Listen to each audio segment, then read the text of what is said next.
150-ден астам астандық бітімгерші, Таяу Шығыстағы және Африка континентіндегі Біріккен Ұлттар ұйымдарының 7 миссиясына әскери бақылаушылар менен штабтық офицерлер және дербес әскери контингенттің ретінде сәтті қатысуда. Ел сенімін ақтаңыздар. Казахстан, как активный член ООН, выступает за укрепление мира.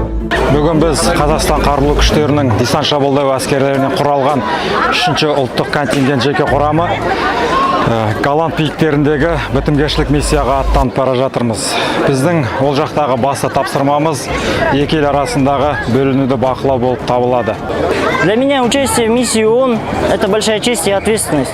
Я хочу представлять Казахстан на международной арене и внести свой вклад в поддержание мира и безопасности.